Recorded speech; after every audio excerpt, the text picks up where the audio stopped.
Saludos cordiales. Vamos a presentar el artículo titulado Judicialización de la práctica educativa desde la interpretación individual de los derechos de los estudiantes. Los autores, Clever Quispe, Roque Banda, Darwin Monta, Verónica Vázquez, Paulina Aguayo, Gisela Cáliz. Bueno, empecemos indicando como introducción que la judicialización de la práctica educativa, de todo lo concerniente a los procesos educativos que llevan dentro de este marco, es un fenómeno complejo impulsado por la interpretación individual, parcializada en muchos de los casos y a menudo descontextualizada de los derechos de los estudiantes por parte de padres de familia o de sus tutores. Esto trae como consecuencia, esto genera una tensión entre la autonomía pedagógica que busca el plantel educativo y las normativas institucionales, las demandas legales basadas en interpretaciones subjetivas, muchas veces exagerando derechos de estudiantes, se visualiza dentro de este fundamento, ¿no? Que es la exageración de determinados procesos asumidos a los derechos de los estudiantes. El objetivo de este estudio fue fomentar una comprensión más integral y contextualizada de los derechos de los estudiantes, promoviendo un equilibrio esencial entre la protección de los derechos y la necesidad de preservar un ambiente educativo propicio para el aprendizaje y el desarrollo integral, cuidando siempre el desarrollo de los derechos de los estudiantes y la autonomía pedagógica de los establecimientos educativos. Como hipótesis, planteamos que una lectura individualizada y descontextualizada de los derechos de los estudiantes por parte de las familias de sus apoderados puede derivar en reclamaciones o acciones legales desproporcionadas muchas de las veces. Estas repercusiones impactan directamente en la autonomía profesional del docente, de la gestión institucional o de la calidad intrínseca del proceso educativo. Dentro de este proceso tenemos, dentro de este articulado, tenemos la interpretación de de diferentes variables. Vamos a ver qué es la interpretación individual y la descontextualización de los derechos de los estudiantes. Esta interpretación subjetiva se manifiesta en cómo los progenitores, los padres de familia, interpretan o perciben ciertos derechos. Vamos a hacer alusión de manera explícita al interés superior del niño, niña y adolescente, que es desde una óptica unilateral demasiado protectora. También se evidencia en la atribución a la institución educativa de responsabilidades socioeconómicas que son directamente del Estado o de la familia. El padre de familia, muchas de las veces, procurando el bienestar de un derecho, lo que hace es responsabilizar al establecimiento educativo, o en este caso al Estado, de derechos que le corresponderían su ejecución al propio padre de familia.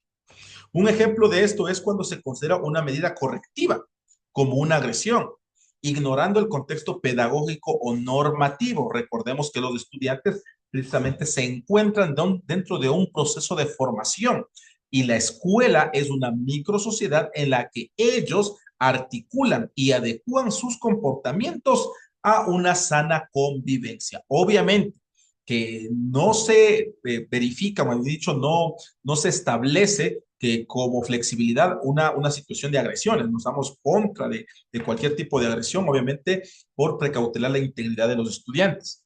Pero sí, dentro del proceso educativo sabemos que es menester aplicar medidas correctivas en un momento educativo pertinente para corregir comportamientos que pueden contravenir ciertas normas o pueden ser de mucha más gravedad a futuro.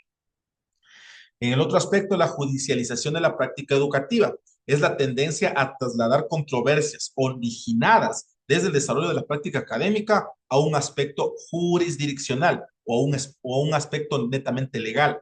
Esto hace que los conflictos que se pueden resolver de una manera efectiva a través del diálogo dentro del establecimiento educativo sean trasladados a un ente, posiblemente con la idea de sancionar al establecimiento educativo, ¿sí? Esto hace que los conflictos que antes se resolvían de manera formativa ahora se traten con una lógica más judicial y punitiva, como señala Castillo en el 2024. Se genera un clima de incertidumbre y aprensión en los educadores, ya que el educador se siente presionado por las actitudes del padre de familia, pues, y también toma una situación, una postura a la defensiva, ¿sí? Que puede llevarlos a adoptar a las prácticas defensivas. Esta práctica se manifiesta en la priorización del tiempo para documentar incluso los procesos más mínimos. Es muy sabido que en nuestro aspecto educativo en el ámbito ecuatoriano se tiene que generar absolutamente evidencias de todos los procesos. Y esa es una sobrecarga administrativa que recae en el personal docente. Esta documentación respalda toda actuación con firmas de intervinientes, actas de asistencias, registros de visitas para demostrar el correcto actuar de un docente ante posibles denuncias. La metodología que se utilizó para esta investigación fue netamente una investigación bibliográfica documental exhaustiva. Este es un estudio de caso que vamos a topar dos casos con un enfoque cualitativo de tipo descriptivo que busca comprender en profundidad el fenómeno de la judicialización, explorando sus manifestaciones, causas y repercusiones. Se realizó una revisión sistémica de la literatura especializada, abarcando bases de datos académicas con palabras claves como judicialización, derechos de los estudiantes, conflicto escolar, dentro del marco ecuatoriano. También se utilizaron artículos científicos, tesis doctorales, informes que van de los últimos 10 años. La información recabada fue sometida al análisis de contenido cualitativo que implicó la lectura crítica y la codificación de textos para identificar categorías temáticas, patrones y marcos legales. Se integró dentro de este estudio el análisis detallado de dos casos reales, caso 1 y caso 2, que ilustran la dinámica de la judicialización en el ámbito educativo ecuatoriano, sirviendo de ejemplos empíricos para la validación de las categorías teóricas. La discusión se ha generado una cultura de la sospecha hacia el docente, estarán haciendo bien los procesos, estarán dentro del marco legal, hacia las autoridades, hacia el establecimiento educativo, lo cual intensifica la desconfianza respecto al cumplimiento de funciones, esto desde la perspectiva de los padres de familia o tutores. La escuela se convierte en un espacio de vigilancia y control, donde las relaciones entre los actores están medidas por el temor a sanciones legales, que es el común denominador ya en el aspecto pedagógico educativo de los docentes. Los educadores se ven obligados a recopilar evidencias de su gestión para demostrar su correcto actuar y que sirvan como prueba de descargo ante posibles denuncias.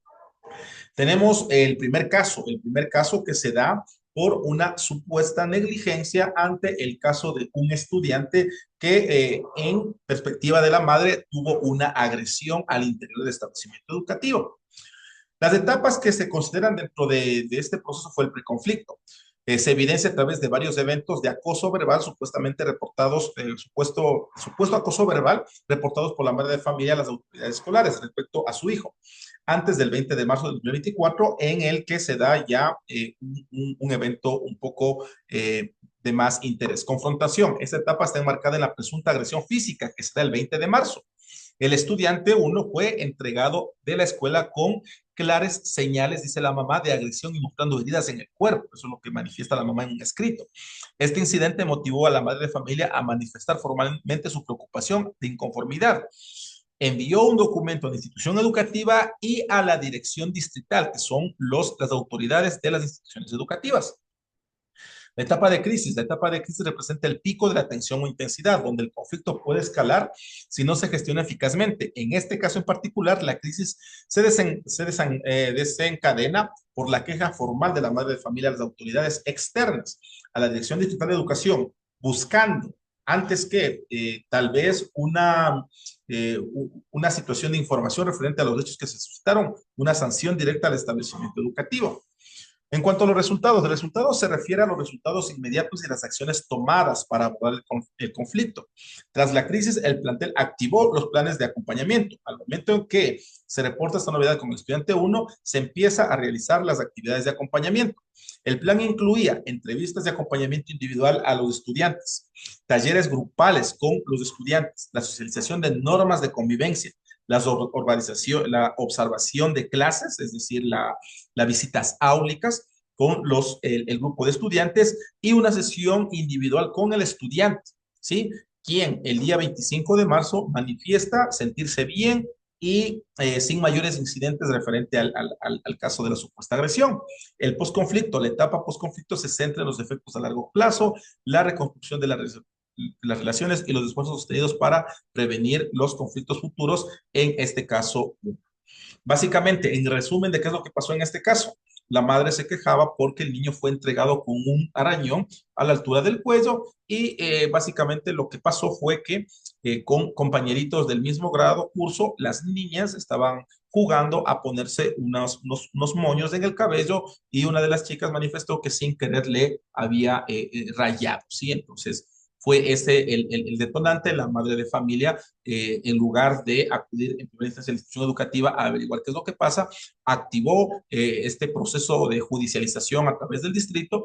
Posteriormente, el distrito asistió a la institución educativa para verificar el proceso seguido y posteriormente, ya en la última fase, pues con la madre de familia se sintió conforme porque el proceso se les llevó a cabalidad y no se evidenció ningún tipo de agresión, ¿sí? Entonces aquí tenemos una clara evidencia de cómo un proceso que es netamente pedagógico y que se pudo haber resuelto dentro del establecimiento educativo, se llevó a otras esferas con el fin de tal vez una sanción hacia la institución educativa. ¿Sí? En el caso número dos, tenemos caso número dos, el preconflicto. El conflicto se emerge desde el desacuerdo previos con documentaciones. Una madre de familia argumentaba desde su perspectiva que el derecho a la educación y a la gratuidad de educación era un beneficio para el estudiante, omitiendo de que básicamente ese derecho a la educación está constituido dentro del marco educativo estatal, pero con establecimientos educativos fiscales. En un establecimiento educativo particular, como es el caso de este análisis, está supeditado a la regulación y al cobro de matrículas. Y entonces lo que la madre de familia solicitaba era una devolución de valores y lo que quería es desarrollar esta perspectiva, ¿no? De unas gratuidades o desde la perspectiva de los derechos de los estudiantes, un beneficio que no le correspondía. Resultados y discusión. Se presenta una interpretación subjetiva que atribuye a la institución educativa la responsabilidad de satisfacer un amplio abanico de derechos socioeconómicos, desde alimentaciones gratuitas, uniformes gratuitos, pensiones gratuitas que no se lo puede dar. Para eso están los establecimientos educativos fiscales. La educación particular se regula por los ingresos por pensiones, fuera de la responsabilidad pedagógica. Se reclama la provisión gratuita y universal de derechos como informes, textos útiles escolares por parte de la escuela. Adicionalmente, el Ministerio de Educación ha responsabilizado a las instituciones educativas con la implementación de una amplia gama de actividades en jornadas escolar extendida para compensar la falta de tiempo o recursos parentales. La judicialización de la práctica educativa es un fenómeno jurídico administrativo en ascenso. Se han dado muchos casos en este sentido de que hay demasiadas denuncias a nivel de los distritos, impulsado por la interpretación individual y descontextualizada de los derechos de los estudiantes por parte de sus representantes legales. Se evidencia una aplicación distorsionada del principio del interés superior del niño, niña y adolescente.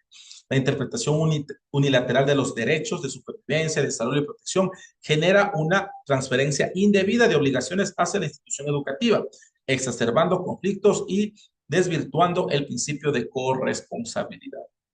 La insuficiencia de mecanismos de resolución alternativa de conflictos a nivel institucional contribuye significativamente a la escala de controversias, o en su defecto, la poca o casi nula voluntad de los padres de familia hacia mantener diálogos asertivos para la solución de conflictos. La falta de protocolos claros y la implementación sistémica de procesos de diálogo, mediación y acompañamiento temprano impiden una gestión interna y pedagógica de las diferencias. El fenómeno de la cultura de paz en el ámbito educativo a través de la formación en la interpretación contextualizada de los derechos y fortalecimiento de los canales de diálogo y mediación permiten garantizar la seguridad jurídica y promover una resolución consensual del conflicto. Están nuestros contactos. Esperamos que este artículo sea de su agrado.